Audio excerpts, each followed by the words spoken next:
नमस्कार, मैं प्रकाश जैन। आत्मा से आत्मा का बंधन, हृदय की धड़कनों में छिपा जो प्रेम है उसकी गहराइयों को कभी नापा नहीं जा सकता। उस प्रेम में जो दर्द होता है, जो तपन होती है, उसकी सीमाओं को कभी बांधा नहीं जा सकता। अथाह सागर की गहराइयों में कभी नापा नहीं जा सकता। समस्त जीव जगत के कष्ट भी इस प्रेम के अथाह सागर के समक्ष तुच्छ होते हैं। मृत्यु भी ऐसे जीवों के समक्ष आने से संकोच करती है। जो सिर्फ जिससे लगाव है उसी के लिए संपूर्ण खुशियों का बलिदान। फिर चाहे खुद को ही कंटकों से भरे पथ पर आगे निरंतर बढ़ना पड़े, किसी से कोई प्रश्न नहीं करना, चुपचाप असहनीय पीड़ा को अपने में समेटकर अपने हृदय की गहराइयों में उतार देना। हर परिस्थिति में अपने आप को तुच्छ समझना और जिसके प्रति लगाव है उसको ही सर्वोपरि ध्यान में रखकर कार्य करना। जहां स्वयं के प्राण दांव पर लगे हों, वहां सिर्फ और सिर्फ जिसके प्रति लगाव है, प्रेम हो, अगाध प्रेम, सारी सीमाएं, सारी मर्यादाओं को ताक पर रखकर सिर्फ उसको ही सर्वोपरि मानना, उससे बड़ा कुछ नहीं।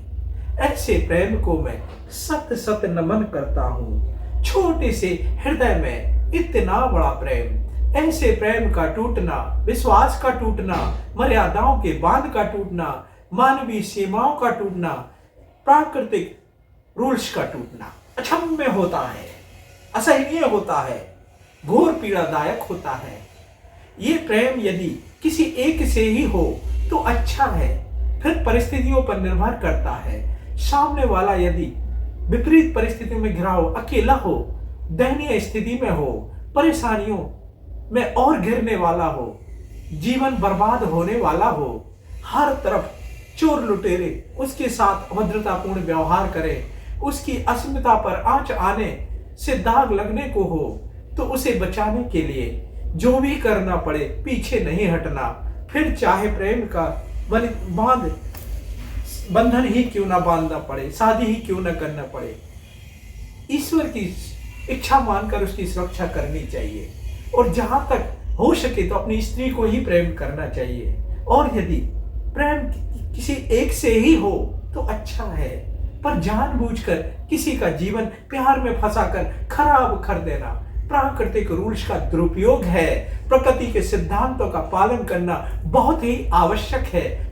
बहुत ही कष्टदायक ग्रह वेदना के बाद जीव स्वयं ही टूट जाता है, हृदय को आघात पहुंचता है। असहनीय आघात से जीवन पीड़ादायक हो जाता है। कष्टों से भरा हुआ सब कुछ नश्वर दिखाई देता है, सब कुछ नष्ट करने को मन करता है, खुद को भी मिटाने को मन करता है।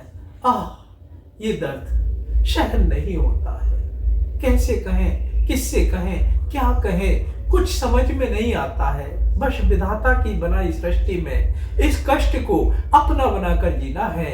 जब तक हम स्वयं को ही समाप्त ना कर दे, तब तक एक कष्टदायक ब्रह्म वेदना पीड़ा हमको नहीं छोड़ेगी।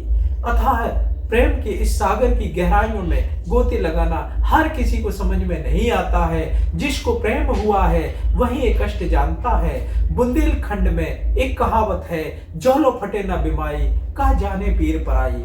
कष्ट उसी को होता है जिसको दर्द होता है, बाकी तो सब मजे लेने वाले होते हैं। इस असहनीय पीड़ा से, दर्द से उभरने के लिए इससे दूर जाने के प्रयास करने चाहिए। दूसरे गृहस्थ कार्यों में मन लगाना चाहिए। विधाता की इच्छा को ही सर्वोपरि मानकर जितने दिन का कष्ट है कट गया है सोचकर कार्य करना चाहिए। ब्रह को बढ़ाने वाली पीड़ा को वाद्य यंत्र या संगीत से दूर रखना चाहिए, जब तक कि हम ऐसे कष्टों को हम भूल नहीं जाते हैं। इसके बाद फिर विधाता की इच्छा